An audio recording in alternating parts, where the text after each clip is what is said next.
시청자 여러분 안녕하세요. 경제 아나운서의 개념 있는 토크쇼 경계톡 시작합니다. 저는 진행의 이가은이고요. 오늘 저와 함께 이야기 나눠주실 오은비 앵커 모셔보겠습니다. 안녕하세요. 안녕하세요. 네. 오늘은 이제 미국 수다 중에서도 미국 주식 관련해서 저희가 소식들을 좀 모아서 준비를 해 봤는데 어제 이제 저는 제 기준 나름 네. 좀 미국 시장이 선방해서 마무리를 했다라고 생각을 해요. 아무래도 관세 위협이 있음에도 불구하고 그쵸. 이제 학습 효과가 좀 생긴 것 같아요. 어차피 맞아요. 일단 던져 놓고 그니까요. 그다음에 이제 협상에 들어갈 거다라는 데 있어서 시장이 어느 정도 합의를 좀 한 것 같고 그래서 생각보다는 나름 좀 견조하게 음. 버티면서 마무리를 했다라는 생각이 좀 드는데 네. 일단 미국 시장 마감 상황은 좀 어떤지 종목별 흐름도 체크를 하고 넘어가 보도록 할게요. 네. 방금 말씀드렸다시피 이제 트럼프 대통령이 철강과 알루미늄에 25% 관세를 부과하겠다라고 밝혔습니다. 근데 사실 이전부터 관세에 대한 이야기가 워낙 많았고 이 관세라는 게 어떻게 보면은 협상용 키워드로 자리를 하고 있으니까 시장에서는 어느 정도 학습 효과가 생기면서 일단 간밤 뉴욕 증시 3대 지수는 일제히 상승세를 보이면서 마감을 했습니다. 다만 여기서 나스닥이라든가 S&P 500 같은 경우에 장 초반부터 강세를 그대로 좀 유지하는 모습을 보여주었는데 다우 쪽에서는 좀 등락을 크게 오간 것으로 보여지고 있고요. 상승폭 자체도 다우 쪽에서가 0.38%로 가장 좀 약한 상승폭을 가져왔습니다. 그럼 이제 맵을 열어서 전반적으로 종목별 상황 살펴보겠습니다. M7 같은 경우에는 일제히 상승부를 키면서 마감을 지었습니다. 특히나 지금 아마존 같은 경우에는 1.74%, 엔비디아도 2.87% 굉장히 크게 올랐는데 반면에 테슬라 같은 경우에는 이 3% 조금 더 넘어가는 모습을 보이면서 하락세를 보여줬습니다. 마이크로소프트도 올라갔고 구글 그리고 메타까지 모두 다 상승부를 켰습니다. 아무래도 엔비디아 같은 경우에는 앞으로 이제 이 빅테크 기업들이 데이터 센터에 더 많은 투자를 할 것이다라는 소식이 계속해서 상승 모멘텀으로 작용하고 있는 것으로 보여지고 있고 테슬라 같은 경우엔 중국에서 일단 매출이 조금 저조하게 나왔습니다. 더군다나 이 테슬라의 CEO죠. 일론 머스크의 이 정치적 행보도 시장 참여자들 사이에서는 굉장히 좀 부정적인 시선으로 바라보고 있고요. 이 월가 안에서도 목표 주가를 하향 조정했기 때문에 아무래도 M7 안에서 낙폭이 조금 더 크게 자리한 것으로 보여지고 있습니다. 이렇게 전반적으로 간밤 뉴욕 증시 상황 짚어봤고요. 그럼 이제 간밤에 있었던 이슈들부터 하나씩 말씀드리도록 하겠습니다. 일단 대만 기업이죠. 이 TSMC가 실적도 발표를 했었고 여기에 덧붙여서 이 트럼프 대통령에 대한 이슈가 하나 붙었기 때문에 이걸로 첫 번째로 준비를 해봤습니다. TSMC가 도널드 트럼프 대통령의 자국 내 반도체 생산 정책에 협조하면서 미국 투자를 늘릴 것이라고 이 대만 언론이 보도를 했습니다. 10일에서 11일 이렇게 이틀 동안 미국 애리조나주 공장 단지에서 이 TSMC 이사회가 열리는데요. 여기서 이 트럼프 대통령의 반도체 정책에 대해 투자 대응 등이 이제 핵심 안건으로 논의가 될 예정이라고 합니다. 일단 오늘부터 어제부터죠. 어제부터 오늘까지 열릴 예정이고 오늘이 지나야지 전반적인 소식들이 좀 업데이트가 될 것 같습니다. 특히 이사회에서는 애리조나주 피닉스의 21팹 이제 반도체 생산 공장이죠. 여기에 1.6 나노미터 공정 신규 건설안과 관련해서 투자가 결정될 것으로 알려졌고요. TSMC 같은 경우에는 애리조나 1공장에서 4나노 제품 양산하기 시작했고 이 공장 같은 경우에는 올해 상량식을 완료하고요. 2027년 한마디로 이제 내후년 음. 3분기부터 3나노 제품을 양산할 계획입니다. 일단 나노라는 것은 반도체 회로 선폭을 의미하는 단위입니다. 이 선폭이 좁으면 좁을수록 소비 전력이 줄어들고요. 처리 속도가 또 빨라집니다. 한마디로 4나노보다는 3나노가 훨씬 더 우위에 음. 있다라고 봐주시면 좋을 것 같습니다. 현재 세계에서 가장 앞선 양산 기술 같은 경우에는 3나노가 될 것 같고요. TSMC가 2027년부터 이 3나노 제품을 양산하기 시작한다라고 했기 때문에 굉장히 큰 의미가 있는 겁니다. 그리고 TSMC는 2나노 이상 최첨단 부분에서도 대체적으로 우세한 것으로 전문가들은 좀 평가를 내리고 있습니다.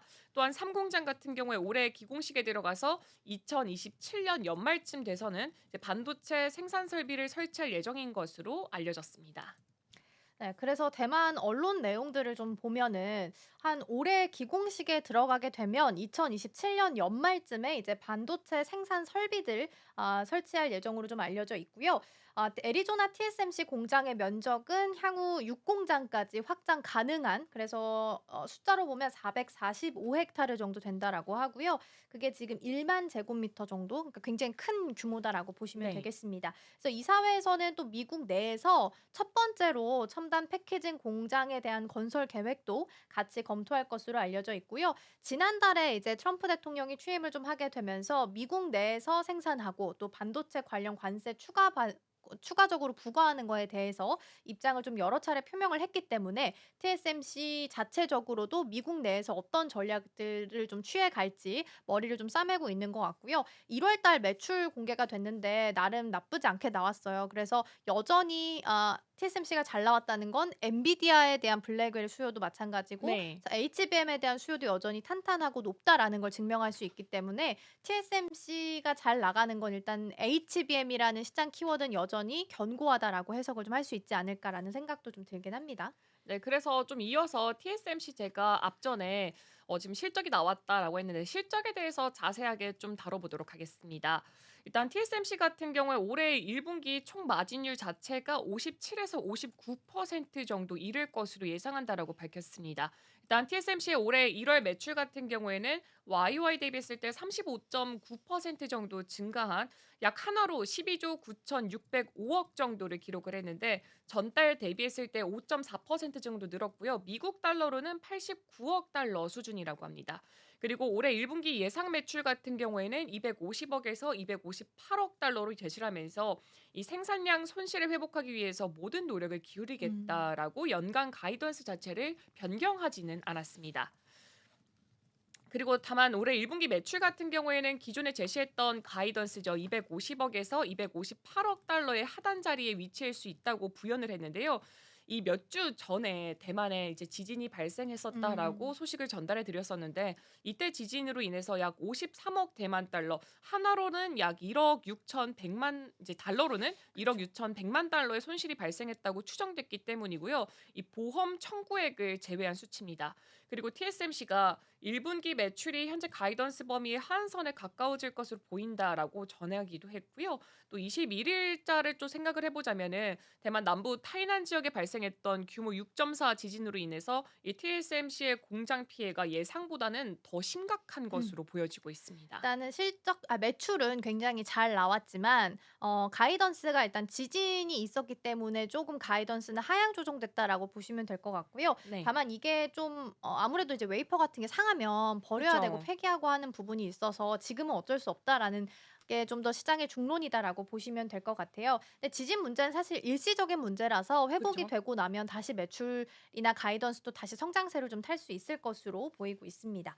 자, 그럼 이번에는 중국 쪽에 있어서 또 빼놓을 수 없는 게 창신 메모리가 아닐까 싶어요. 네. 근데 삼성전자가 어제 월요일 기준이죠. 월요일 네. 기준으로 한 2 시부터 주가를 바로 막 올려 세우면서 지수를 같이 끌어올렸어요. 근데 네. 그래서 이제 시장 안에서는 삼성전자가 새롭게 이제 뭔가 분위기가 바뀌었다라는 이야기가 나오고 있는데 그중에 이유 하나가 또 낸드 값이 올랐다라는 부분도 있거든요. 아무래도 이제 중국 쪽에서 춘절을 지나면서 그때 당시에 이제 이구환신 정책 중에 처음으로 스마트폰이 포함이 되면서 네. 스마트폰을 지원해 준다고 하니까 사고 너무 싶잖아요. 사고 싶죠. 100만 원 넘어도 막 지원해 준다고 네. 하니까. 그러다 보니까 이제 그런 부분에 있어서 스마트폰이 많이 팔렸고 그럼 이제 낸드도 재고가 있었던 게 많이 이제 소진이 됐을 거니까 다시 이 재고를 채워 놓기 위해서 수급이 좀 올라오게 되면 당연히 이제 수요와 공급의 원리에 따라서 가격도 올라갈 거기 때문에 낸드값 반등도 같이 나왔습니다. 그래서 삼성전자에 대한 분위기도 바뀌고 있어서 이제는 HBM이 아니라 레거시도 같이 봐야 되는 거 아니냐라고 이야기 네. 나오고 있는데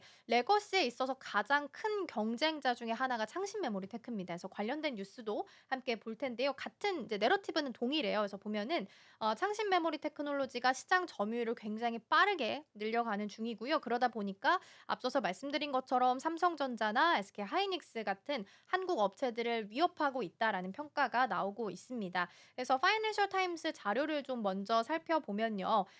디램 시장 안에서 창신 메모리의 점유율이 지금 2020년만 해도 제로에 거의 가까웠었는데 지난해에는 5% 정도로 늘어났다라고 합니다. 그러니까 한 5%라고 해서 굉장히 작은 수치라고 생각할 수 있지만 시장 점유율을 봤을 때 우리가 많이 가지고 있던 걸 빼앗아 온 거기 때문에 그리고 심지어 DDR4, 5까지도 계속 첨단 쪽으로 가고 있어서 굉장히 큰 위협이다라고 보셔야 될 것 같습니다.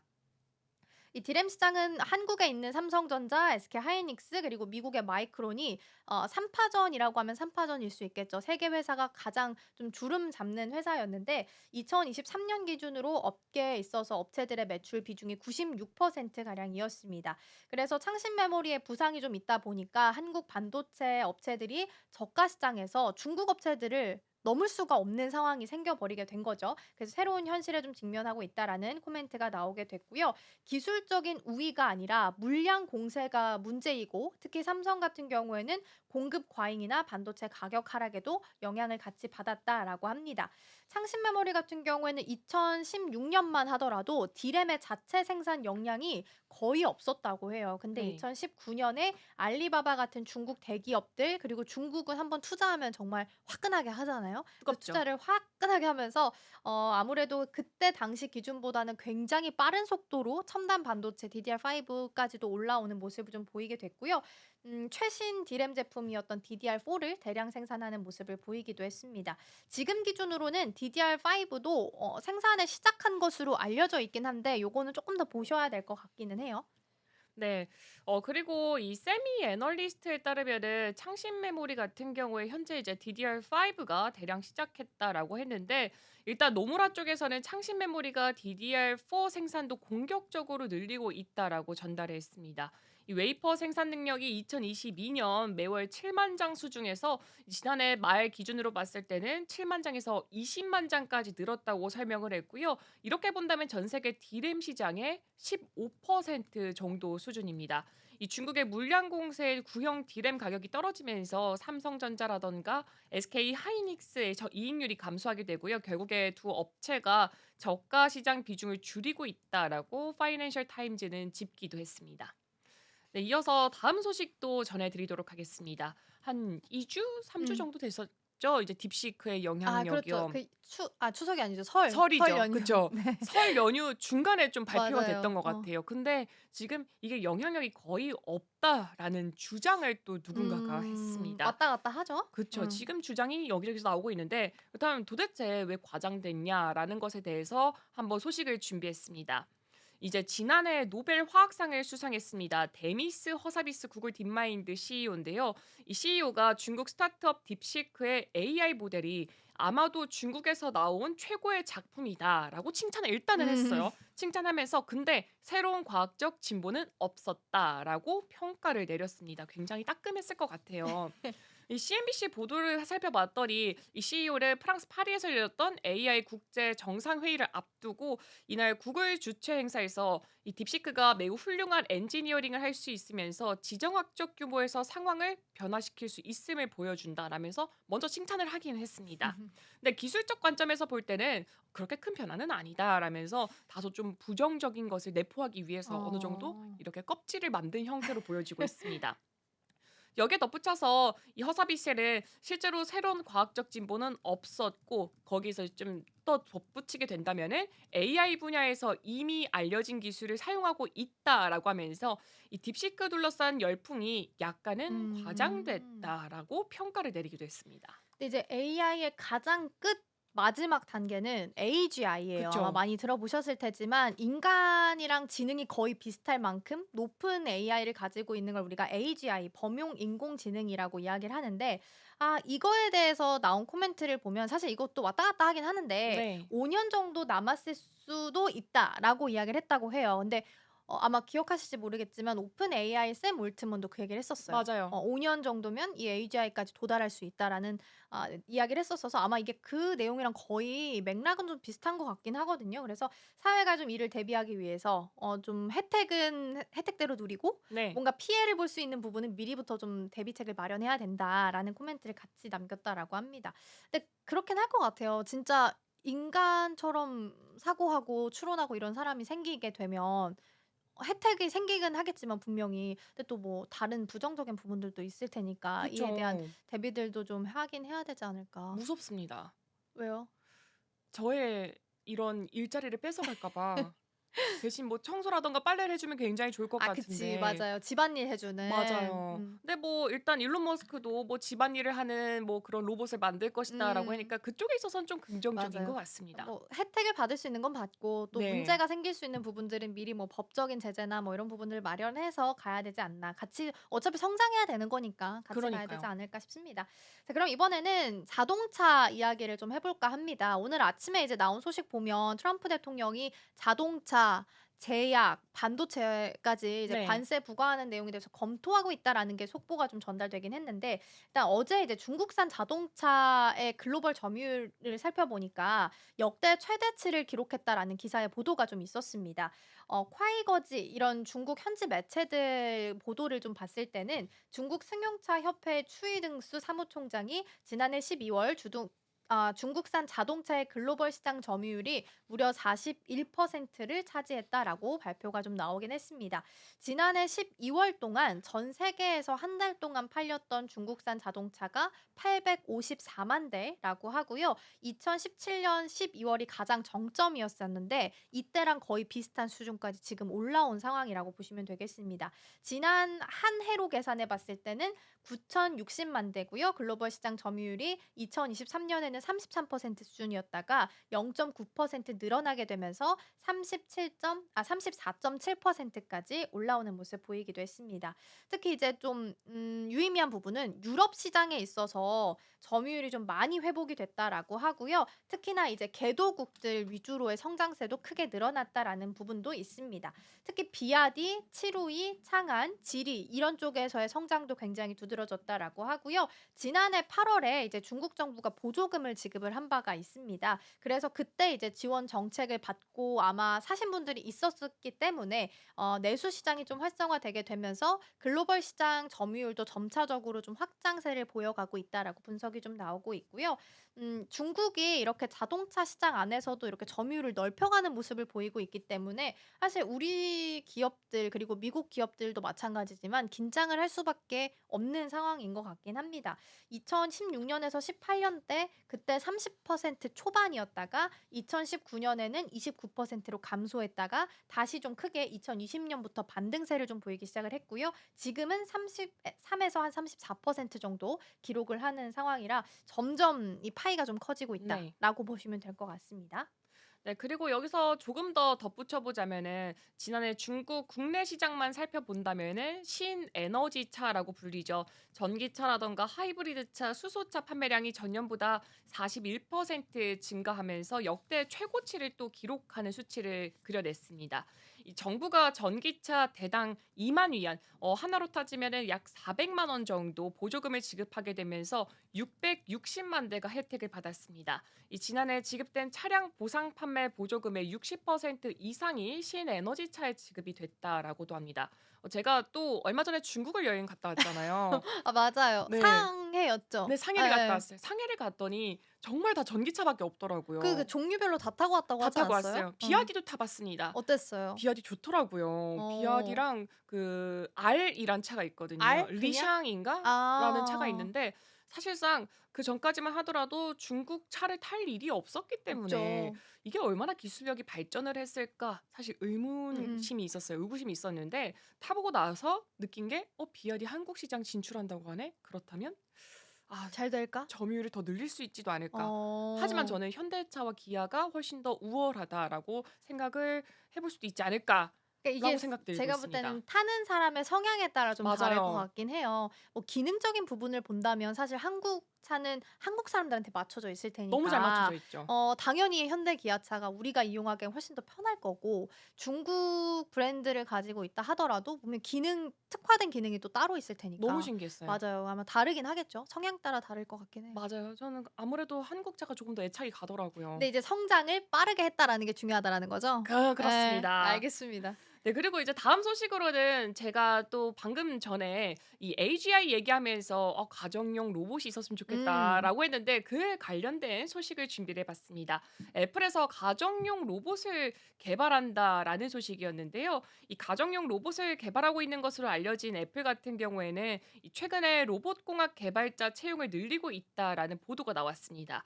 지난 몇 주간 애플의 로봇공학 전문가 채용을 위해서 여러 개의 구인 공고를 또 올렸다는 사실이 또 음. 부각이 됐고요. 채용 공고에서 애플이 이 팀의 일원으로서 당신은 고도로 숙련된 엔지니어와 과학자로 구성된 소규모 팀과 함께 일하면서 애플 제품의 새로운 경험을 가져올 기회를 갖게 될 것이다. 라는 이야기를 또 덧붙이기도 했습니다. 일단 지난해 2월 같은 경우에는 애플이 자율주행 전기차 개발을 접고 가정용 로봇 개발로 전환을 한 상태입니다. 해당 로봇공학팀 같은 경우에는 애플 기술부분 부사장 케빈 린치가 이끌고 있고요. 작년 8월에는 이스라엘의 MIT라고 불리고 있죠. 이스라엘 테크니온 공과대학에서 음. 전문가들을 좀 대거 채용한 바가 있습니다. 애플은 현재 로봇 개발 초기 연구 단계에 진행되고 있고요. 해당 그룹 같은 경우에 현재 적어도 이 두 개의 로봇 프로젝트를 진행 중인 것으로 전해졌습니다.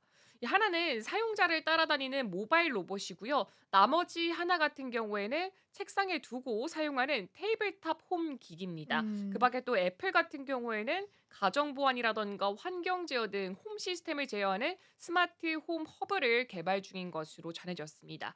애플의 테이블탑 로봇 같은 경우에는 내후년인 2027년까지 출시를 또 한다고 음. 하더라고요. 이 테이블탑 로봇 아마 그 사진 좀 찾아보시면 아시겠지만 저는 맨 처음에 보고 약간 블루투스 스피커라고 생각했어요. 이렇게 동그랗게 생겼는데 블루투스 스피커인데 네네네. 맞아요. 좀 큰 블루투스 스피커 같은 느낌이 좀 들었다라고 보시면 될 것 같고, 책상 위에 올려 놓고 쓰는 은뱅커가 말씀드린 것처럼 테이블탑 로봇이라고 불린다라고 합니다. 그래서 이 로봇 같은 경우에는 인간처럼 다양한 표현을 좀 할 수 있다라고 하고요. 해당 매체가 2027년 출시될 애플의 테이블탑 로봇 같은 경우에는 로봇 팔다리에 화면이 부착된 홈팟 스마트 스피커에 더 가까운 제품이 될 가능성이 크지만, 애플이 소비자들에게 어필하기 위해서는 어떤 내용들을 담을지는 조금 더 지켜봐야 된다라는 코멘트를 남기기도 했습니다.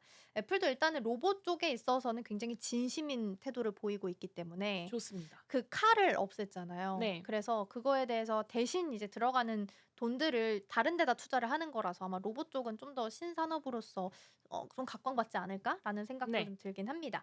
그리고 프랑스에서도 이제 AI 투자를 굉장히 좀 확실하게 하게 되면서 미국판 스타게이트에 대한 이야기가 좀 나오고 있어서 이 부분 살펴보도록 할게요. 프랑스 정부가 AI에 투자를 좀 단행을 하게 되면서 160조 원 규모의 투자를 발표를 하게 됐습니다.